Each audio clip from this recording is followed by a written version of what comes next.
Alrighty. Hey y'all, welcome to Maverick Gunworks today. We're going to do a little review, I guess you'd say, overview of the Ruger PC Carbine. Stands for pistol caliber carbine, alright, made in the USA. Here we have the subject rifle. Alrighty. And you can see the PC Carbine on the other side here. Oh, that's a trick camera deal right there. Man, flip the camera around on me. Alrighty. And as always, we're going to make sure the firearm is not loaded. Here we'll take our magazine out. We'll look inside and we can see there's no cartridges in the chamber. Okay. Now, this is a really neat package, especially for camping, because we can take this little lever right here under the forearm, push that forward as long as the bolt is back, and push that lever forward. We can rotate the barrel, just an eighth of a turn or so, and doggone, the barrel comes off this thing. Okay, makes it very compact for sticking in your backpack or a duffel bag kind of thing, and take it with you traveling. Okay. All right, a couple of features I want to talk about this gun. Really neat package in my opinion. Anyway, we'll start from one end and go to the other. To start with, from the muzzle end, all right, we have a thread protector. The muzzle is threaded to give you an option on installing a muzzle device of your choice. Okay, already threaded from the factory. As we go down to the forearm, we have a Picatinny rail on the bottom of the forearm. Makes it very easy to install your flashlight or laser. In my case, what I would prefer probably, if you're going to use this especially for a camping backpacking kind of situation, is to put a flashlight with a laser on it. Yeah, green laser would be great with a combination flashlight on this thing, especially if you're hear something go bump in the night kind of deal. All right, as we move on down the rifle, we have a Picatinny rail also on the top of the receiver. Very handy for installing another optic, a red dot or something like that. The charging handle, in this case we have a charging handle on the right hand side, and if we release it here, I'm going to show you. This is,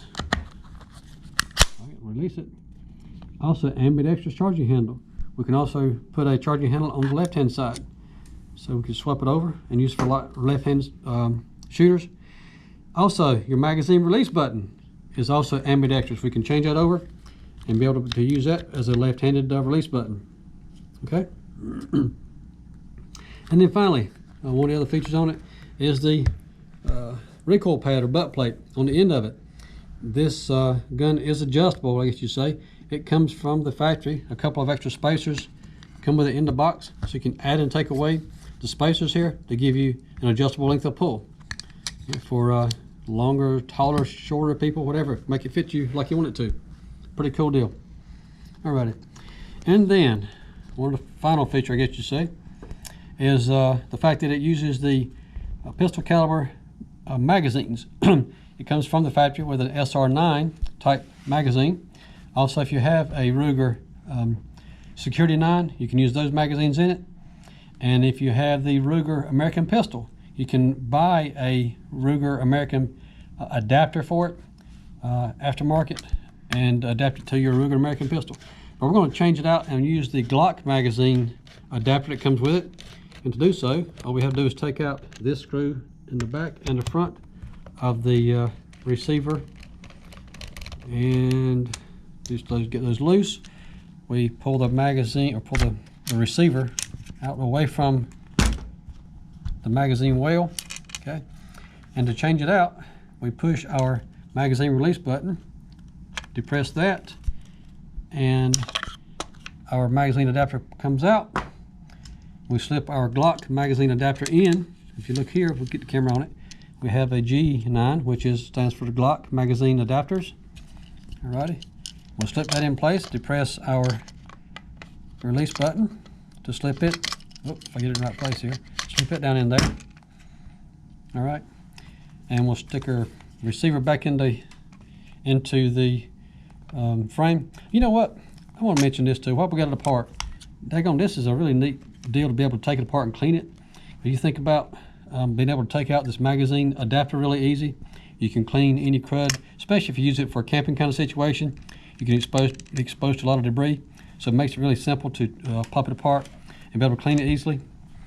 Also, with your bolt group out, you can open your bolt, lock it in place, and really makes it simple to be able to spray your solvent in here and clean it out. Use a clean dry patch afterwards, and always remember to use a light lubricant patch back on it so you can replace your solvent or lubricant that the solvent's dissolved away.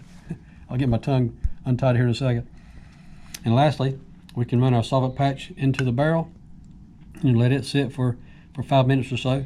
Come back with a dry patch to clean out all the debris, and finally follow it up with a lightly oiled patch so we make sure we replace our lubricant.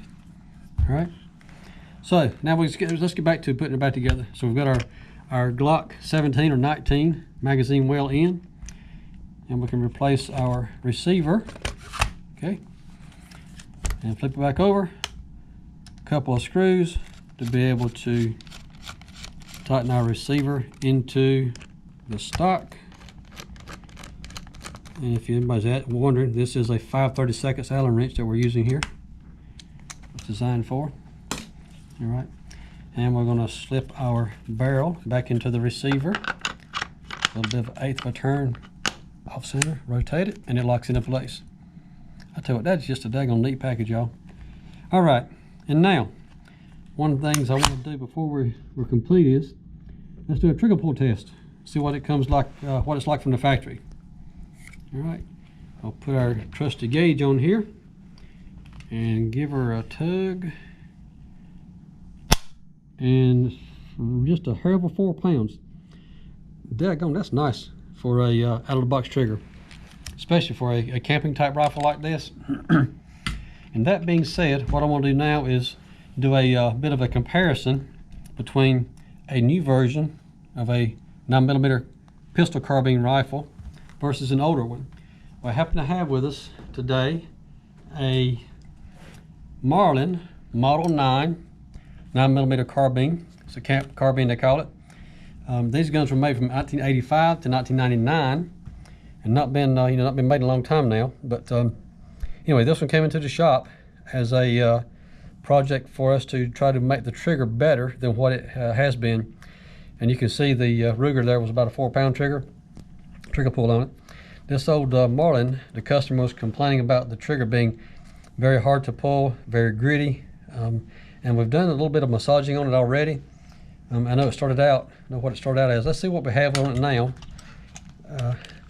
Make sure it's cocked here. To be able to release it, we have to pull the magazine out, because this one has a magazine latch where the gun will not fire unless the magazine's in it, which I guess is a safety feature, just not my preferred safety feature. But anyways, makes it aggravating sometimes to troubleshoot.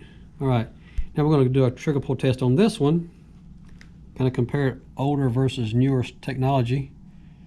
And this one is, good gracious, it's like 7 1/4 pounds now. And this is after I've worked on it, guys, because it came in here with about 8 1/2 pounds to start with. The trigger design on this is very complicated. It does not lend itself very easily to being smoothed out. I've got a lot of the grittiness out of it. I've got a lot of the some of the trigger pull weight off of it, but I'm still going to work. I'm not happy with it yet. I'm going to try to work on it some more. But I just want to give you a quick comparison as to the older technology versus some of the new stuff. So anyway, and even with that, there are a lot of newer options as far as the pistol caliber carbines go. You can even get the AR-15 designed for a 9mm cartridge nowadays, which gives you almost unlimited options on that type of thing. So anyway, that kind of pretty much concludes our video for today. Hopefully this will give you an insight as to the Ruger PC 9 carbine. If that helps you out, let us know on Maverick Gun Works. Thank you, folks.